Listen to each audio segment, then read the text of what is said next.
What is dialysis? Dialysis क्या होता है? तो आपने नाम सुना होगा डायलिसिस, हीमोडायलिसिस, ठीक है, मतलब कि जो ब्लड बाहर निकालते हैं वापस से डालते हैं, हीमोडायलिसिस, ठीक है। तो डायलिसिस क्या होता है? Dialysis is a process use to remove excess fluid and metabolic waste, जिसमें मेटाबॉलिक वेस्ट में आ गया यूरिया एंड क्रिएटिन, ठीक है, products from the body when the kidney are unable to do, ठीक है। देखो, किडनी का काम क्या होता है? किडनी का काम होता है वेस्ट को बाहर निकालना, एक्सक्रीट करना वेस्ट को, ठीक है। लेकिन जब किडनी काम नहीं कर पाती, जब किडनी अनेबल हो excess fluid and metabolic waste को रिमूव करने के लिए, जब किडनी अनेबल हो, तो हम डायलिसिस का काम में लेते हैं। यही आपको यहाँ पे डेफिनेशन दे रखी है कि dialysis is a process used to remove excess fluid and metabolic waste, जिसमें यूरिया और क्रिएटिन है, प्रोडक्ट्स फ्रॉम द बॉडी, मतलब बॉडी से बाहर निकालना है, रिमूव करना है, when the kidney are unable to do, ठीक है। अब जो डायलिसिस है वो 3 प्रिंसिपल पर काम करता है, ठीक है। जो पूरी प्रोसेस होती है डायलिसिस की, कैसे बाहर निकालना है, कैसे क्या करना है, तो वो पूरी 3 प्रिंसिपल पर काम करती है। 3 प्रिंसिपल्स कौन कौन से हो गए? डिफ्यूजन हो गया, ऑस्मोसिस हो गया, अल्ट्रा फिल्ट्रेशन हो गया। अब ये तीनों प्रिंसिपल्स है जो आपने पढ़ रखे हैं। डिफ्यूजन क्या होता है, ठीक है, ऑस्मोसिस क्या होता है, अल्ट्रा फिल्ट्रेशन क्या होता है, तीनों आपने पढ़ रखे हैं। बात करते हैं डायलिसिस के गोल की।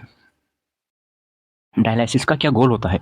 वैसे तो हमने देख लिया कि रिमूव करना, एक्सेस फ्लूइड को, मेटाबॉलिक वेस्ट को, ये क्या करता है? रिमूव करता है। लेकिन गोल्स वही गोल्स है, जैसे कि to remove end product of protein. Protein का एंड प्रोडक्ट क्या होता है? जब प्रोटीन का मेटाबॉलिज्म होता है तो उसका एंड प्रोडक्ट यूरिया और क्रिएटिन होता है फ्रॉम ब्लड से, ठीक है। ये हमने पढ़ रखा है। प्रोटीन मेटाबॉलिज्म, न्यूट्रिशन और बायोकेमिस्ट्री में हमने पढ़ रखा है। जब प्रोटीन का मेटाबॉलिज्म होता है तो उससे यूरिया और क्रिएटिन एंड प्रोडक्ट बनता है, तो इसको बाहर निकालना। दूसरा है to maintain safe concentration of serum electrolytes. Serum electrolyte से उसकी कंसंट्रेशन को बनाए रखना, मेंटेन रखना। To remove excess fluid from the body, ठीक है।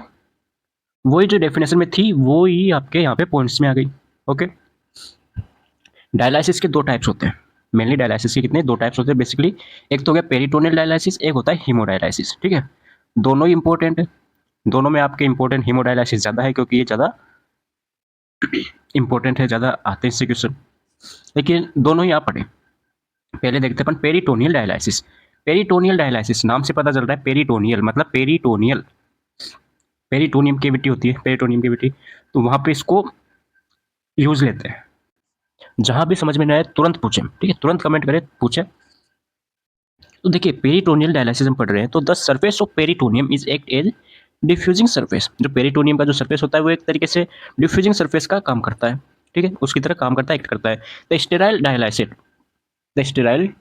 फ्लूइड। अब डायलाइसेट फ्लूइड क्या होता है?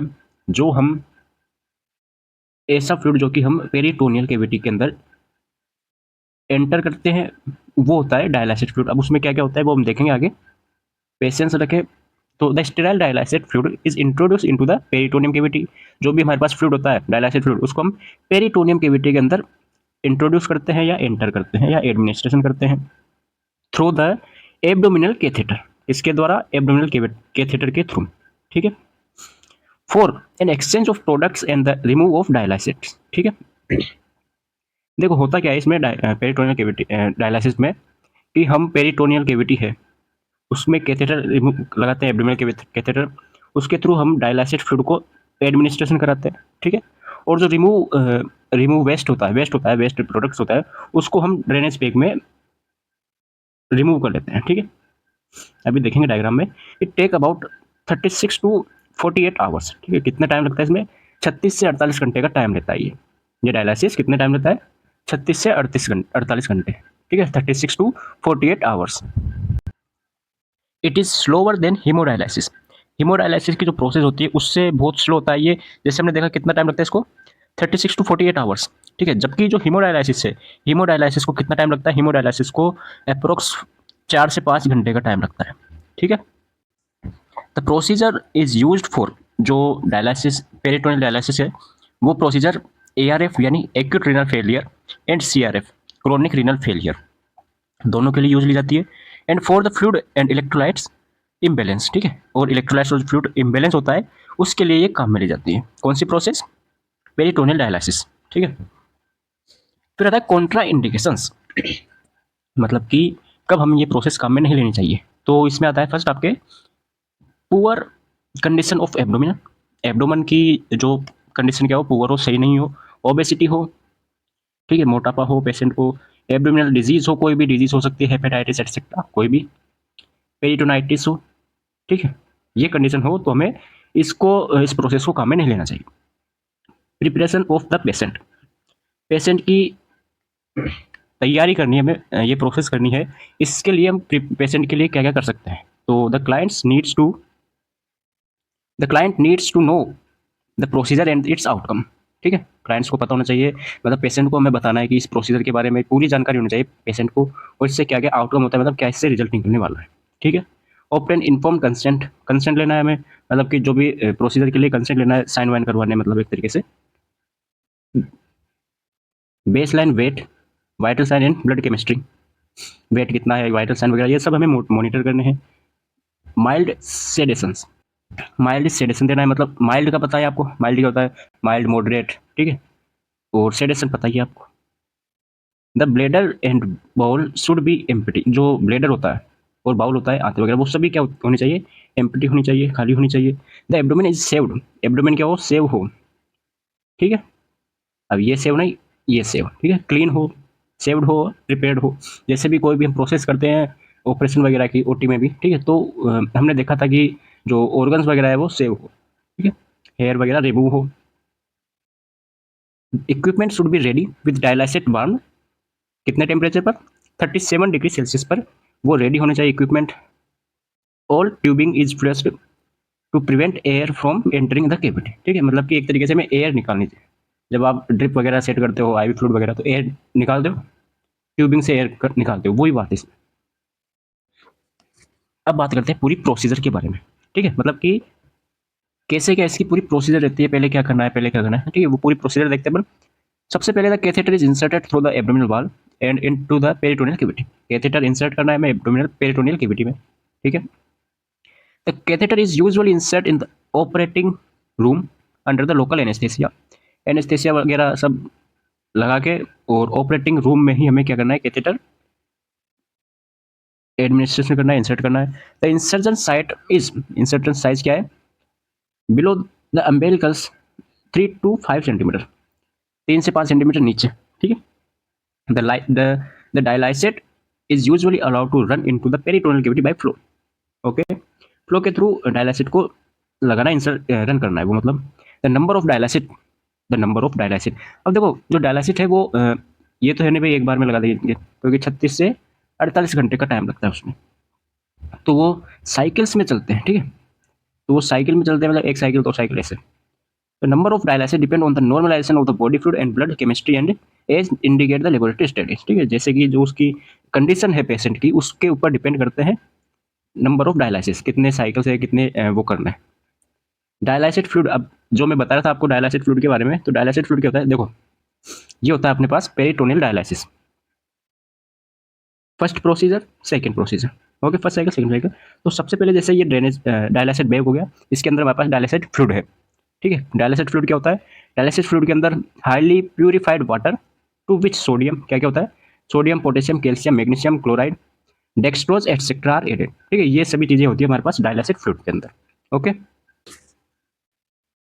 ये हो गया हमारे पास क्या, डायलाइसिस बैग। डायलाइसिस बैग, इसके अंदर जो भी फ्लूइड है वो भरा हुआ है, अभी देखा हमने क्या क्या कंटेंट रहता है इसमें। इसके थ्रू क्या गया, ये गया एब्डोमिनल कैविटी के अंदर या पेरिटोनियल कैविटी के अंदर गया, ठीक है, कैथेटर लग रहा है, हो गया पूरा, ये क्या हो गया, ड्रेनेज, सॉरी डायलाइसिस बैग है वो जिसमें फ्लूइड था, वो पूरा क्या हो गया, अंदर गया, फ्लूइड क्या गया, पेरिटोनियल कैविटी के अंदर गया, ये देखो, ये अब दूसरी आप डायग्राम में देखोगे तो जो डायलाइसिस बैग है वो खाली हो चुका है, इसमें भरा हुआ है, इसमें खाली हो चुका है, ठीक है। अब इसके अंदर से वापस से जो वेस्ट प्रोडक्ट्स है, यूरिया जो भी वेस्ट है, वो सभी क्या है, ड्रेनेज बैग में चले जाएगा, okay.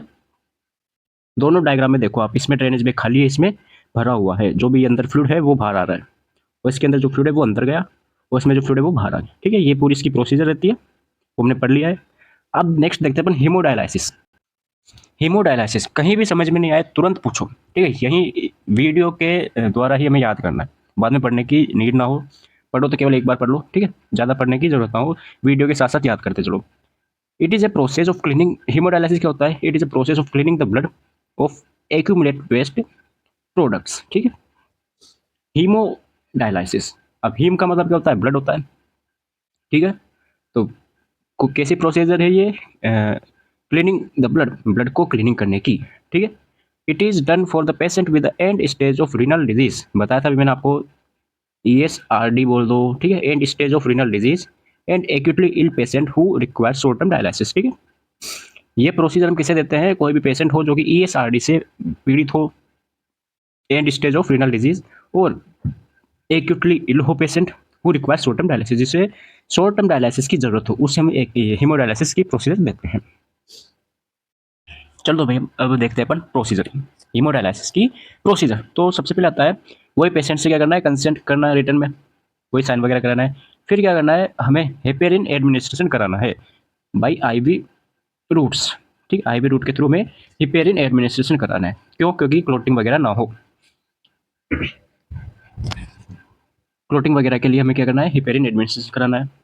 The assess when is identified, the when site is the cannulate, जो भी जिस वेन से हमें क्या करना है, जो मतलब कैनुलाइजेशन करना है, IV वेन में हमें क्या करना है, वेन साइड में कैनुलेटेड करना है वेन को, कैनुलर इंसर्शन करना है। दूसरा क्या है, artery is identified, the artery cannulated, होता क्या है, एक तो हमें आर्टरी में कैनुला लगाना है, आर्टरी में कैनुलाइजेशन करना है, और एक एक करना है वेन में, ठीक है, वेन में करना है। क्यों, क्योंकि आर्टरी से तो हम क्या करेंगे, ब्लड को बाहर निकालेंगे, और वेन के थ्रू हम ब्लड को एंटर करेंगे, ठीक है, पेशेंट में। देखते हैं अभी डायग्राम में, the heparinised blood is made to flow through the artery, आगे बात, जो भी हेपेरिनाइज्ड ब्लड है is made to flow through the artery cannula to semi permeable dialyser membranes surround by dialysate solution in the dialysis machine, ठीक है। जो भी, ये देखो अब डायग्राम में, ये है हमारे पास एक पेशेंट, ठीक है, पेशेंट है, लेटा हुआ है बेड पर। तो बेड पर हमने क्या किया, एक तो कर दिया, ये तो हो गया ब्लू वाला तो आर्टरी, ठीक है, क्यों, क्योंकि इसमें से ब्लड बाहर आ रहा है, ठीक है, और डायलिसिस मशीन में जा रहा है। और जो रेड वाला है ये हो गया IV रूट, ठीक है, इंट्रावेनस या वेन, वेन बोल सकते हैं इसको, वेन, ठीक है, ठीक है। तो हमारी जो लाइन है वो ऐसे बोल रही है कि हेपेरिनाइज्ड जो ब्लड है, जो कि आर्टरी कैनुला है, उससे क्या क्या कर रही है, डायलाइजर जो मशीन है, मशीन के अंदर जा रही है, ठीक है। ये आर्टरी से ब्लड खा गया, आर्टरी से ब्लड गया ये डायलाइजर में, मशीन में, ठीक है, जो मशीन में पूरी प्रोसीजर होती है। उसके बाद में क्या है, this will this will allow diffusion which will remove metabolic waste and excess of electrolytes and acid base components from the blood, ठीक है। जो मशीन वगैरह है वो क्या करती है, उसमें वही तीन प्रिंसिपल चलते हैं, डिफ्यूजन, ऑस्मोसिस और अल्ट्रा फिल्ट्रेशन वाले, ठीक है। उससे क्या होता है, रिमूव मेटाबॉलिक वेस्ट है वो रिमूव हो जाते हैं इस मशीन में, डायलाइजर में, ओके। वो इसमें सलाइन सॉल्यूशन वगैरह सब होते हैं, और excess electrolytes and acid base components है वो सभी क्या हो जाते हैं, रिमूव हो जाते हैं। Excess water from the blood will also be removed by ultra filtration, excess water है, पानी है ब्लड में, जो भी रिमूव हो जाते हैं अल्ट्रा फिल्ट्रेशन के द्वारा। The clean blood then return, जब ब्लड क्लीन हो जाता है, डायलाइजर जो मशीन होती है उसमें जब ब्लड क्लीन हो जाता है, तो पेशेंट के विनस कैनुला के थ्रू वो वापस से हम एडमिनिस्ट्रेशन करा देते हैं। ये देखो, ये पूरा क्लीन हो चुका है, क्लीन होने के बाद में ये हमने वापस से उसको एडमिनिस्ट्रेशन करा दिया, ठीक है, विनस कैनुला के थ्रू। यहाँ तक समझ में आ गया, नहीं आया तो तुरंत पूछो, क्योंकि क्या है, इंपॉर्टेंट टॉपिक है ये, ठीक है। The whole procedure is take about 4 hours, बताया मैंने, 4 से 5 घंटे बताया था। तो ये पूरी हीमोडायलिसिस की प्रोसीजर कितना टाइम लेती है, 4 घंटे लेती है, जबकि वो कितना लेती है पेरिटोनियल की, ओके, 36 से 48 घंटे का टाइम लेती है। The whole procedure is done through the strict aseptic technique, strict aseptic technique use लेनी है ताकि इन्फेक्शन वगैरह ना हो। अब बात करते हैं अपन नर्सिंग मैनेजमेंट के बारे में। एक कंप्लीट हिस्ट्री, क्या पढ़ रहे थे अपन, डायलिसिस पढ़ रहे थे, डायलिसिस के नर्सिंग मैनेजमेंट है ये। डायलिसिस के जो 2 टाइप थे वो हमने देख लिया, हीमोडायलिसिस और पेरिटोनियल डायलिसिस। अब बात करते हैं नर्सिंग मैनेजमेंट के बारे में। किसका नर्सिंग मैनेजमेंट? डायलिसिस का। Take complete history and look closely for risk factor. जो भी रिस्क फैक्टर वगैरह है उसकी हमें कंप्लीट हिस्ट्री लेनी है पेशेंट की। Ask patient about past and present medications, diet, wait change and energy levels. ठीक है, पेशेंट के पास्ट में और प्रेजेंट में कोई भी मेडिसिन चल रही हो, डाइट क्या है उसकी, उसका वेट कितना है, वेट कम हुआ ज़्यादा हुआ, पूरी हमें हिस्ट्री लेनी है, पूरा हमें पूछना है। Assess the infection before and peritoneal dialysis. ठीक है, पेरिटोनियल डायलिसिस से पहले कोई भी इन्फेक्शन हो तो वह हमें असेस करना है। Assess the patient for effects of C R F in body. C R F in body, C R F क्या होता है? वही ESRD, chronic renal failure. Monitor the vital sign and weight of patient before and after procedure. ये पूरी procedure करी हमने, उसके पहले उसका कितना वेट था, वाइटल साइन क्या थे, उसके बाद में क्या वाइटल साइन है, क्या वेट है, तो वो सभी हमें मॉनिटर करना है। कॉम्प्लिकेशंस क्या क्या हो सकते हैं इनके, डायलिसिस के क्या क्या कॉम्प्लिकेशंस हो सकते हैं? तो हेमरेज हो सकता है, ब्लीडिंग वगैरह एक तरीके से, एयर एम्बोलिज्म हो सकता है। ठीक है, ब्लड लीकेज एंड इन्फेक्शन, ये इसके कॉम्प्लिकेशंस हो गए।